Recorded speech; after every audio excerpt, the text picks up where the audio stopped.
नमस्कार दोस्तों, आज आप पढ़ेंगे कंपाउंड सेंटेंस के अंतर्गत चार इंपॉर्टेंट कंजक्शन एंड, बट और नॉर से वाक्य जोड़ना सीखेंगे। और यदि एंड, बट और नॉर खाली स्थान में आ जाते हैं तो खाली स्थान में कहाँ कैसे कौन सी चीज भरनी है इसके बारे में सीखेंगे। और अंत में एक महत्वपूर्ण एक्सरसाइज होगी जो कि परीक्षा में आई हुई एक्सरसाइज है। इसका हर एक क्वेश्चन इंपॉर्टेंट है परीक्षा में। इसी प्रकार से प्रश्न पूछे जाएंगे, तो ध्यान से समझना है इस एक्सरसाइज को। एक्सरसाइज शुरू करने से पहले हम नियम देख लेते हैं, कौन से कंजक्शन को कहां किस प्रकार से जोड़ा जाता है। तो सबसे पहले हम बात करते हैं एंड कंजक्शन की। एंड को हम हिंदी में कहते हैं और देखिए एंड को हम कहां कहां पे जोड़ते हैं। तो जब हमें समानता दर्शानी होती है दो वाक्यों में।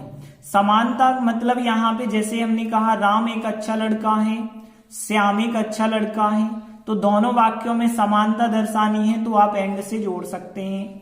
आगे की पॉजिटिव घटना को यदि हमें बताना हो, जैसे हमने कहा राम बाजार गया और उसने जो है किताब खरीदी, तो यहाँ पे बाजार गया और बाजार जाके कोई पॉजिटिव ही काम किया है उसने, तो उस घटना को भी हम एंड के द्वारा दर्शा सकते हैं। आगे मिलता जुलता कार्य यदि हमें दर्शाना है, जैसे हमने कहा राम क्रिकेट खेलता है और सोहन हॉकी खेलता है, तो क्रिकेट और हॉकी क्या है, एक मिलता जुलता काम है। तो यहाँ पे मिलता जुलता कार्य दर्शाने के लिए भी हम एंड का प्रयोग कर सकते हैं। तो देखिए एग्जाम्पल में वाक्य देख लेते हैं, जैसे है Ravi sings well, Sunita sings well. मतलब रवि अच्छा गाता है, सुनीता अच्छा गाती है, समानता है दोनों में।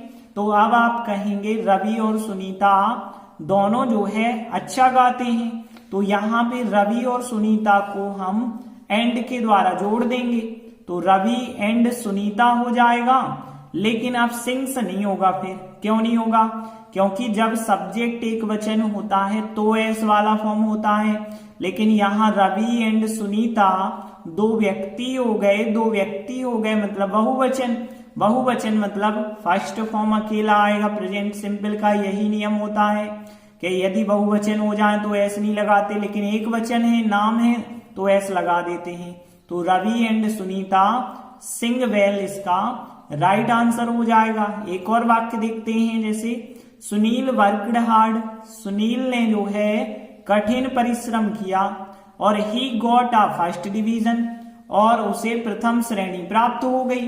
तो इस वाक्य को हम एंड से कैसे जोड़ेंगे? यहाँ पे आगे की घटना बताई गई कि सुनील ने कठिन मेहनत की और उसे जो है प्रथम श्रेणी प्राप्त हुई।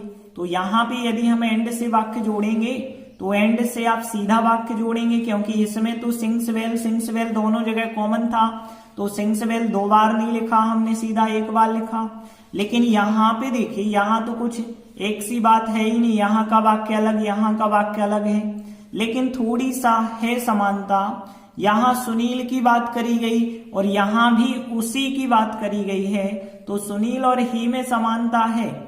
तो जब आप एंड से वाक्य जोड़ेंगे तो सुनील वर्कड हार्ड तो वैसे लिखेंगे, एंड से जब वाक्य जोड़ेंगे तो आप ही सब्जेक्ट को छोड़ सकते हैं, क्योंकि हम सुनील के बारे में ही बात कर रहे हैं। तो सुनील हमने सब्जेक्ट लिख दिया है, तो दोबारा हम ही सब्जेक्ट नहीं लिखेंगे। तो सुनील वर्कड हार्ड एंड और ही छोड़ देंगे, गॉट अ फर्स्ट डिवीजन। मतलब सुनील ने कठिन मेहनत की और प्रथम श्रेणी प्राप्त हुई। अगला वाक्य है Rajesh is a hard working boy. Rajesh एक मेहनती लड़का है। Brajesh is a hard working boy. Brajesh क्या है? एक मेहनती लड़का है।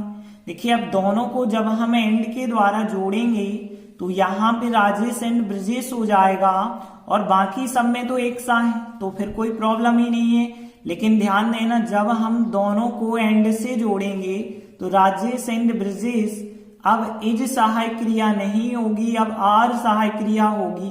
क्यों होगी आर? क्योंकि अब हो गए यहाँ पे दो व्यक्ति हो गए। एक वचन में तो इज सही है, लेकिन बहुवचन में तो आर लगानी होगी। अब यहाँ पे लिखा था अ हार्ड वर्किंग बॉय, मतलब एक मेहनती लड़का, लेकिन अब यहाँ दो व्यक्ति हो गए तो अब अ हार्ड वर्किंग बॉय नहीं आप लिखना, क्योंकि अब वो एक थोड़ी रहा, एक नहीं रहा तो फिर आर्टिकल एन लगा होता यदि तो वो हटाना पड़ेगा और बॉय की जगह बॉयज करना पड़ेगा।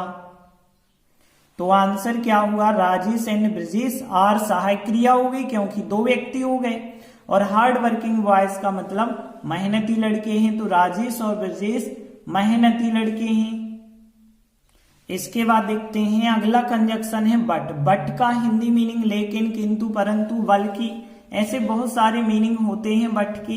तो बट का प्रयोग हम कब करते हैं, असमानता या विषमता दर्शाने में। जब वाक्य में असमानता होती है, मतलब जो काम होना चाहिए वो अपेक्षा नहीं होती है, उससे विषम विरोध करके बता दिया जाता है, तो वहां पे बट का प्रयोग करते हैं। ऐसी दो घटनाओं की बात होती है जो एक दूसरे की विरोधी होती हैं, जैसे हमने कहा कि राम बाजार गया लेकिन उसने किताब नहीं खरीदी। अब बाजार जाके उसे किताब खरीदना चाहिए था लेकिन नहीं खरीदी, तो ये क्या कर दिया उसने, असमानता कर दी। जिस काम के लिए होना चाहिए था वो नहीं हुआ, मतलब विरोध हो गया।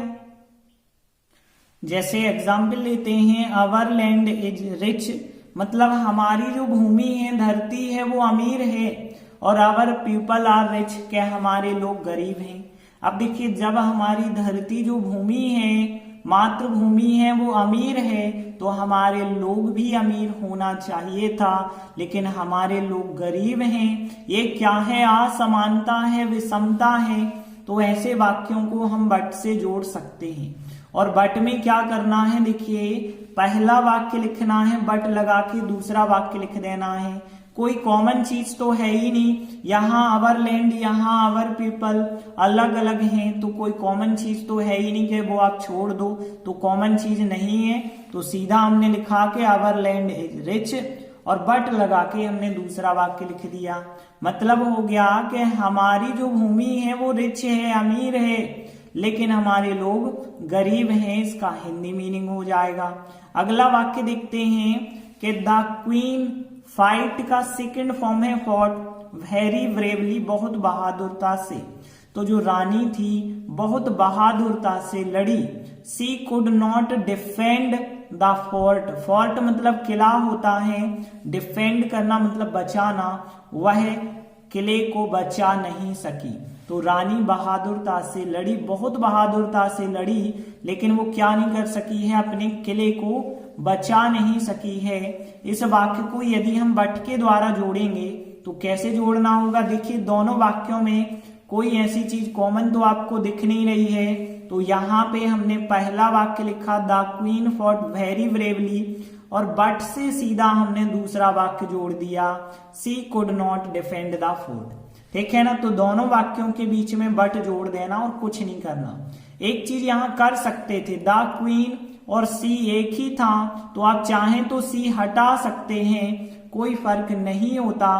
तो यहाँ पे सी में कोई अंतर नहीं आएगा, दोनों कंडीशन में सही है। सी वर्ड यदि आप यहाँ ना भी लिखें तो भी चल जाएगा। तो यहाँ पे हम यही आपसे कहेंगे कि कुछ नहीं करो, आप दोनों वाक्यों को बट से जोड़ दो, कुछ नहीं हटाओ, यही आंसर सही हो जाएगा। लेकिन इतना याद रखना कि बट के बाद जो वाक्य आता है वो नेगेटिव अर्थ देता है, मतलब पहले वाक्य की अपेक्षा नेगेटिव अर्थ देगा कि जब वो बहादुरता से लड़ी हैं तो उन्हें जीतना चाहिए, लेकिन वो क्या हो जाती हैं, बचा नहीं पाती हैं अपने किले को। तो यहाँ पे विरोध वाली स्थिति बताई गई कि हमारी जो भूमि है वो अमीर है, तो लोग भी अमीर होना चाहिए, लेकिन उसकी विपरीत स्थिति बताई गई। तो बट के बाद विपरीत स्थिति बताई जाती है, इतना बस ध्यान रखना।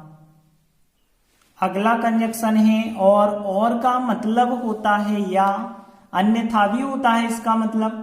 तो इसे हम कब जोड़ सकते हैं और से वाक्य, जब दो विकल्पों में से किसी एक विकल्प को चुनाव किया जाता है। ध्यान देना, जब दो चीजें उपलब्ध हों, दो में से आपसे एक चीज करने के लिए कहा जाए तो वहां हम और का प्रयोग करते हैं।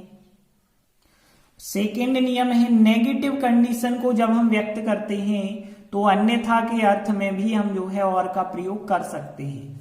जैसे एग्जाम्पल पे आते हैं, सीधा देखिए, यू कैन स्पीक इंग्लिश, तुम अंग्रेजी बोल सकते हो, और यू कैन स्पीक हिंदी, तुम हिंदी बोल सकते हो। अब हिंदी भी आप बोल सकते हो, अंग्रेजी भी बोल सकते हो, लेकिन कहीं मान के चलो आपसे कह दिया कि आप हिंदी या अंग्रेजी में से कोई एक ही भाषा बोल सकते हैं, तो फिर वाक्य कैसे बन जाएगा? यू कैन स्पीक इतना तो कॉमन है, यहाँ पे भी है, यहाँ पे भी है, तो आप यू कैन स्पीक तो एक ही बार लिखेंगे। इंग्लिश और हिंदी दो अलग अलग चीजें हैं, मतलब इंग्लिश और हिंदी के बीच में हमें और लगाना पड़ेगा, दो विकल्पों के बीच में और लगाते हैं, तो एक विकल्प है इंग्लिश और एक विकल्प है हिंदी। तो देखिए पहला वाक्य यू कैन स्पीक इंग्लिश तो वैसे ही रहेगा, फिर हम और लगा के दूसरा वाक्य लिखेंगे, लेकिन यू कैन स्पीक तो दोबारा आ रहा है, तो उस दोबारा को नहीं लिखेंगे, सीधा हिंदी लिख देंगे। तो ध्यान रखना कि यदि एक सी चीजें मिलती हैं तो वो आप छोड़ देते हैं और इंग्लिश और हिंदी के बीच में और आ जाएगा। तो इस प्रकार से तुम हिंदी या अंग्रेजी बोल सकते हो, इसका हिंदी मीनिंग हो जाएगा। अब देखते हैं नेगेटिव कंडीशन को कैसे व्यक्त करता है। जैसे हमने कहा हरी अप मतलब जल्दी करो, you want get the train, you want get the train, तुम्हें ट्रेन नहीं मिल पाएगी या नहीं मिलेगी। तो देखिए जल्दी करो, अन्यथा तुम्हें ट्रेन नहीं मिल पाएगी।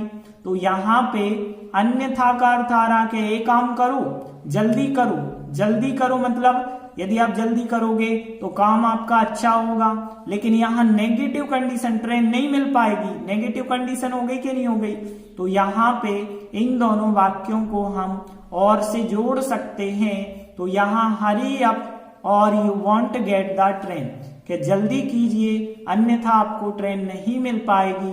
तो अन्यथा के अर्थ में सीधा आपको दोनों वाक्यों के बीच में और जोड़ देना है और कुछ नहीं करना। अगला कंजक्शन देखते हैं नॉर। नॉर का हिंदी मीनिंग होता है ना ही। तो देखिए जब दो काम होते हैं और दोनों ही काम आप नहीं करते हैं तो वो कहलाता है नॉर।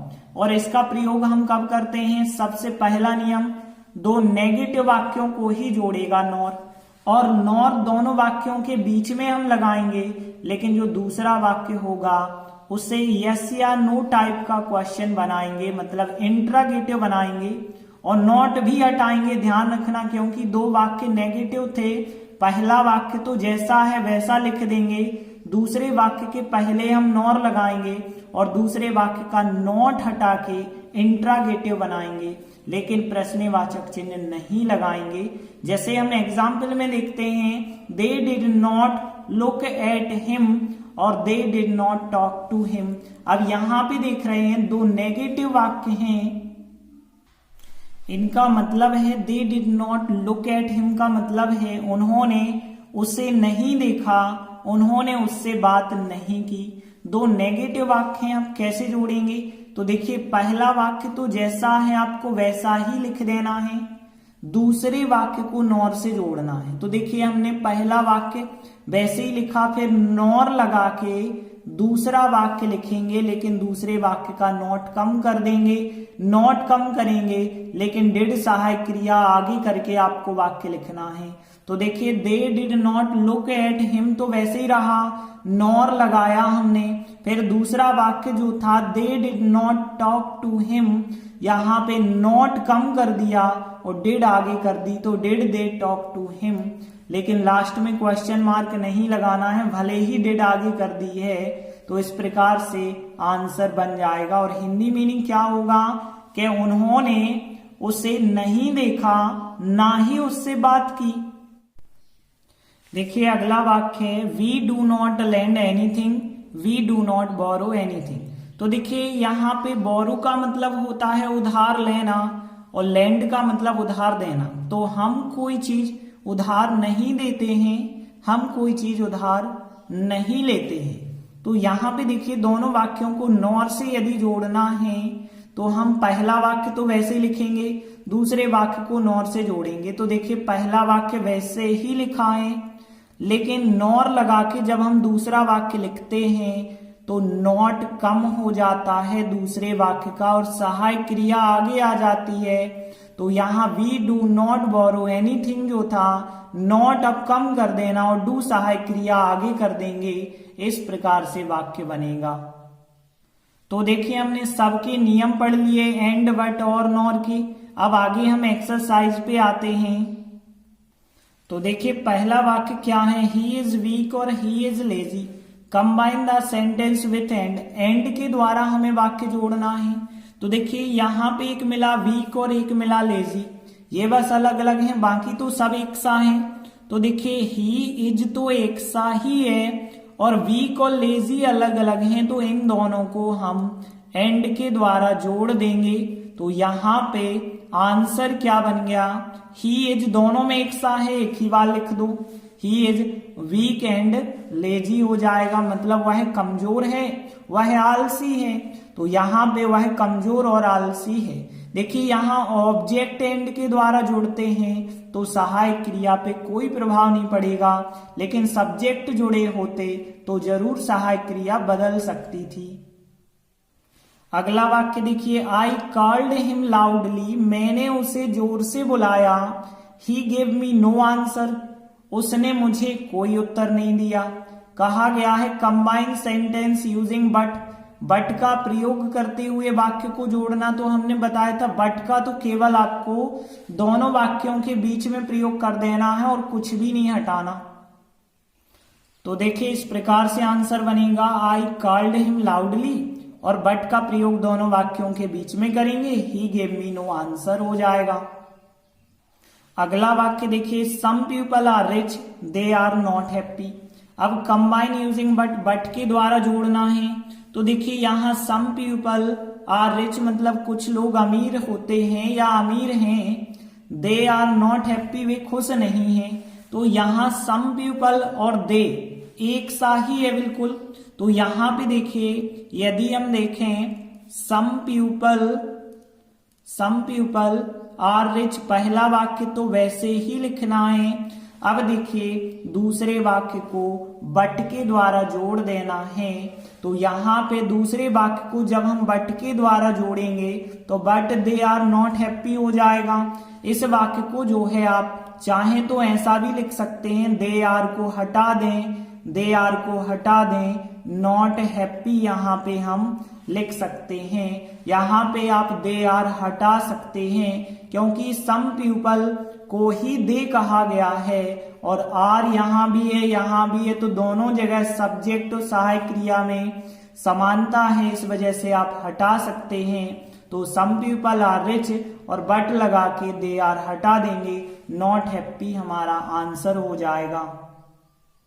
और यदि आप सीधा भी दोनों वाक्यों के बीच में बट जोड़ दें तब भी आंसर सही है। इसके बाद देखिए अगला वाक्य, there is nothing good or evil, it is our thinking which makes it so. इसका मतलब क्या है, देयर इज नथिंग कोई भी चीज नहीं होती है, गुड आर इविल अच्छी या बुरी कोई भी चीज नहीं होती है, यह तो हमारी सोच होती है जो उसे वैसा बना देती है। इस वाक्य को कहा गया है combine the sentence using adverbial clause. तो देखिए एडवर्बियल क्लॉज के अंतर्गत बट ही आता है, तो यहाँ पे एडवर्बियल क्लॉज से वाक्य जोड़ना है। तो यहाँ पे हम बट के द्वारा ही वाक्य जोड़ेंगे, बट के द्वारा वाक्य जोड़ना ही कहलाता है एडवर्बियल क्लॉज। तो हम बट से जोड़ेंगे तो क्या करेंगे, दोनों वाक्यों के बीच में बट जोड़ देंगे। तो इस प्रकार से आंसर बनेगा, it is nothing good or evil पहला वाक्य, फिर बट लगा के it is our thinking which makes it so, वैसे ही लिख देंगे। तो कुछ नहीं बदलना इसमें, केवल आपको बट से दोनों वाक्य जोड़ देना है। अगला वाक्य देखिए, आई फोन्ड यू यस्टरडे, मैंने कल तुम्हें फोन किया, you were not at home, तुम घर पे नहीं थी। तो देखिए यहाँ पे कहा गया है दोनों वाक्यों को बट से जोड़िए। तो बट से कैसे जोड़ेंगे, दोनों वाक्यों के बीच में लगा देंगे और यहाँ पे सब्जेक्ट भी अलग अलग हैं, तो कोई ऐसी चीज है ही नहीं जो आप छोड़ दें। तो छोड़ने के लिए कुछ नहीं है, सीधा आप दोनों वाक्यों के बीच में बट लगा देना। तो इस प्रकार से आंसर बनेगा I found you yesterday but you were not at home. अगला वाक्य work hard you will fail, combined sentence using और। देखिए और का प्रयोग करना है, हमने कहा था या तो दो विकल्पों के बीच किया जाता है या तो नेगेटिव कंडीशन को दर्शाने के लिए किया जाता है। कहा गया है वर्क हार्ड, कठिन मेहनत करो, कठिन परिश्रम करो, यू विल फेल, तुम फेल हो जाओगे। अब कठिन मेहनत करो और फेल हो जाओगे तो कौन करेगा कठिन मेहनत? कोई नहीं करेगा। यहाँ पे नेगेटिव कंडीशन बताई गई है और नेगेटिव कंडीशन को बताने के लिए हम दोनों वाक्यों के बीच में और लगाते हैं। तो इस प्रकार से आंसर बनेगा वर्क हार्ड और यू विल फेल, अन्यथा तुम फेल हो जाओगे। मतलब आपको कठिन परिश्रम करना चाहिए अन्यथा तुम फेल हो जाओगे। देखिए अगला वाक्य mister John is a rich person, Khalistan not happy. एक बार आया था mister Das is a rich person, Khalistan not happy, और खालिस्तान में कहा गया था एंड और बट का प्रयोग करिए। हमें पता है जब हम समानता दर्शाते हैं तो एंड, लेकिन असमानता तो बट। यहां पे यदि हम देखें तो मिस्टर जॉन एक रिच पर्सन है, एक अमीर व्यक्ति है, खुश नहीं है वो, मतलब अमीर पर्सन है तो वो खुश होना चाहिए लेकिन वो खुश नहीं है। मतलब यहाँ विरोध किया जा रहा है, असमानता है और असमानता है, इसलिए यहाँ बट राइट आंसर होगा। अगला वाक्य देखिए work hard Khalistan you will fail, and but और। अब देखिए खालिस्तान में यही वाक्य दे दिया, अभी हमने इसे और से जोड़ना बताया था, खालिस्तान दे दिया। तो यहाँ पे देखिए वर्क हार्ड, कठिन मेहनत करिए अन्यथा तुम फेल हो जाओगे, मतलब ये काम नहीं यदि आप करोगे तो आप फेल हो जाओगे। तो यहाँ अन्यथा की स्थिति में हम क्या लगाएंगे? फिर और लगाएंगे, तो और यहाँ पे राइट आंसर होगा। अगला वाक्य देखिए यहाँ पे कहा गया है Rita is an intelligent girl, Mona is an intelligent girl, combine the sentence using and. And का प्रयोग करते हुए वाक्य को हमें जोड़ना है। तो रीता जो है एक इंटेलिजेंट गर्ल है, मोना भी एक इंटेलिजेंट गर्ल है। अब हम यदि दोनों को एंड के द्वारा जोड़ेंगे तो यहाँ पे देखिए रीता और मोना के बीच में हमें एंड जोड़ना होगा। तो हम क्या करेंगे? रीता एंड मोना लिखेंगे। रीता एंड मोना लिखा, इसके बाद देखिए is an intelligent girl, is an intelligent girl दोनों वाक्यों में एक सा है। एक सा है मतलब आपको दो बार नहीं लिखना, एक बार लिखना है। तो जब यहाँ रीता और मोना दो एंड से जुड़ गए सब्जेक्ट, तो इज सहायक क्रिया तो होगी नहीं, फिर सहायक क्रिया आर लगाएंगे हम। अब देखिए यहाँ लिखा था एन इंटेलिजेंट गर्ल, मतलब एक जो है बुद्धिमान लड़की। अब यहाँ पे हम एक बुद्धिमान लड़की तो नहीं लिख सकते क्योंकि अब तो हो गई दो लड़की, और दो हो गई तो आर्टिकल एन हट जाएगा क्योंकि आर्टिकल तो एक के लिए लगाते हैं ना। तो इंटेलिजेंट तो लिखा जाएगा, तो इंटेलिजेंट जो गर्ल था, गर्ल बस नहीं लिखेंगे, गर्ल में एस लगा देंगे क्योंकि अब दो गर्ल हो गई हैं तो एस लगाना होगा। तो रीता एंड मोना, इज नहीं हम लिखेंगे आर सहायक क्रिया क्योंकि दो लोग हो गए, और एन आर्टिकल हट जाएगा दोनों जगह से क्योंकि वो एक के लिए लगता है, अब दो हो गए तो नहीं लगाएंगे, इंटेलिजेंट गर्ल्स हो जाएगा आंसर।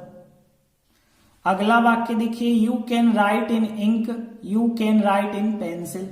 तो देखिए कहा गया है कि आप जो है स्याही से लिख सकते हैं, आप पेंसिल से लिख सकते हैं। देखिए यहाँ पे इन लगा हुआ है, इन इंक। देखिए स्याही से लिखने का मतलब स्याही एक द्रव रूपी है, और द्रव रूपी में जब आप डुबो डुबो के लिखते हैं तो हमने आपको प्रीपोजिशन में भी समझाया था कि यहाँ इन प्रीपोजिशन लगाते हैं। और यहाँ पेंसिल भी जो होगी चाक होगी, चाक भी कुछ द्रवित रूप में होगी और आप उस द्रवित रूप से लिख रहे हैं तो यहाँ इन प्रीपोजिशन आई है। पेंसिल एक ठोस नहीं होगी, पेन की तरह नहीं है यहाँ पे, इसलिए इन लगी है प्रीपोजिशन।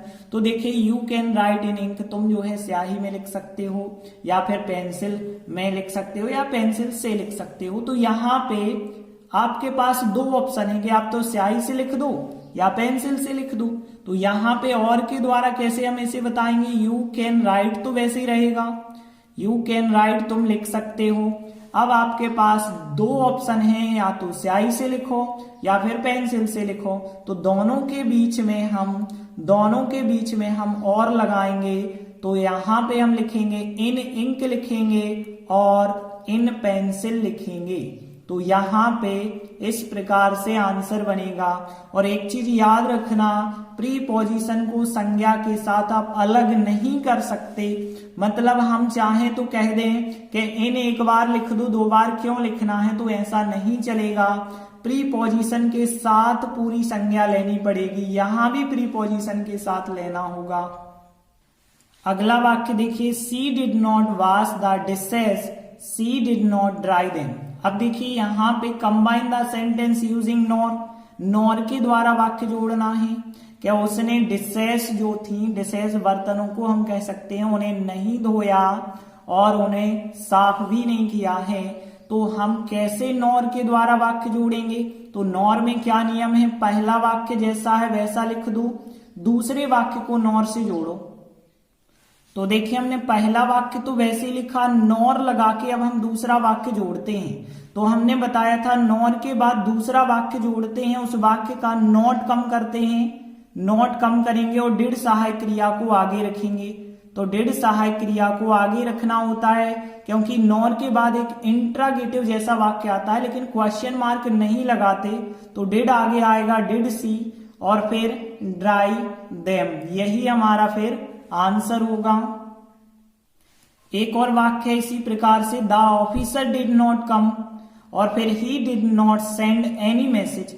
मतलब जो ऑफिसर है, अधिकारी है, वो नहीं आया, उसने कोई मैसेज भी नहीं भेजा। अब हमें फिर नॉर से जोड़ना है। तो हम पहला वाक्य लिखेंगे, फिर नॉर लगाएंगे। तो पहला वाक्य लिखा, फिर नॉर लगाया। अब दूसरा वाक्य हम क्या करते हैं, नॉट हटाते हैं और सहायक क्रिया आगे करते हैं। तो डिड सहायक क्रिया आगे आ जाएगी, तो डिड ही, देखिए नॉट हट जाएगा, डिड आगे आ गई, तो यहाँ डिड ही, और फिर सेंड एनी मैसेज जो भी था वो हम वैसे का वैसा ही लिख देंगे। तो इस प्रकार से हमारा आंसर बन जाएगा। अगला वाक्य देखिए, shut the Windows mosquitoes will enter, combine the sentence with और के द्वारा जोड़ना है। शट द विंडोज का मतलब है जो खिड़कियां हैं वो बंद कर दो।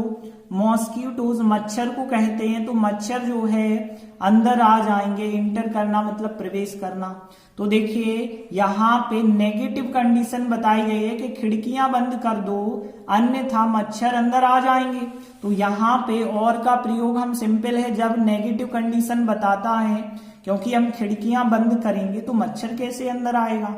तो हम कह रहे हैं कि यदि आप ऐसा काम नहीं करते तो ऐसा होगा। तो अन्यथा की स्थिति नेगेटिव कंडीशन दोनों वाक्यों के बीच में और जोड़ देना। तो इस प्रकार से दोनों वाक्यों के बीच में और जोड़ देंगे, यह आपका आंसर बन जाएगा। अगला वाक्य देखिए, the students heard the bell खालिस्तान they rushed to the class. अब एंड बट और नॉर भरना है, इनमें से हम क्या भरेंगे, तो ध्यान देना। देखिए यहाँ पे देखें तो छात्रों की बात हो रही है, उनने हियर्ड मतलब सुना, द बेल उनने घंटी को सुना, और जब छात्रों ने घंटी को सुना तो फिर क्या होता है, दे रश्ड वे दौड़ पड़े, टू द क्लास कक्षा की ओर वे दौड़ पड़े।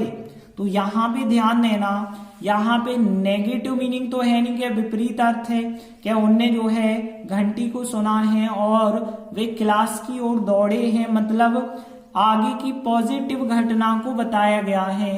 तो एंड राइट आंसर होगा। तो यहाँ पे छात्रों ने जो है घंटी को सुना और वे क्लास की ओर दौड़ पड़े, मतलब एक पॉजिटिव यहाँ पे आगे की घटना बताई गई कि ऐसा हुआ और फिर आगे ऐसा हुआ, पॉजिटिव घटना है तो एंड के द्वारा बताई जाएगी। अगला वाक्य देखिए, he is honest his friend is dishonest. Honest ईमानदार, डिसऑनेस्ट बेईमान होता है। तो वह जो है ईमानदार है, उसका मित्र बेईमान है।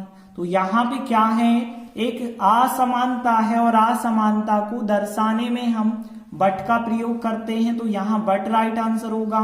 अगला देखिए, she did not wash clothes, क्या उसने कपड़े नहीं धोए, और डिड आगे लगी है, सी आयरन देम। हमने बताया था कि नॉर का प्रयोग जब हम करते हैं तो यहाँ पे नॉर के बाद इंट्रागेटिव जैसा वाक्य होता है, तो यहाँ पे फिर नॉर राइट आंसर होगा। यही चारों यदि ऑप्शन है तो नॉर यहाँ पे राइट आंसर होगा। अगला वाक्य है, work hard Khalistan you want pass the examination, कठिन मेहनत करिए और you want pass the examination, तुम परीक्षा में जो है पास नहीं होगे। तो यहाँ क्या है, एक नेगेटिव कंडीशन, तो अन्यथा का अर्थ नेगेटिव कंडीशन, तो और राइट आंसर होता है। तो इसी के साथ हमारी एक्सरसाइज यही कंप्लीट होती है। तो अब हमें नहीं लगता है कि आपको एंड बट और नॉर में कोई प्रॉब्लम जाने वाली है, कोई भी वाक्य आएगा आप आसानी से बना देंगे। तो बस आप इसी तरीके से ग्रामर सीखते रहिए हमारे चैनल के साथ। धन्यवाद।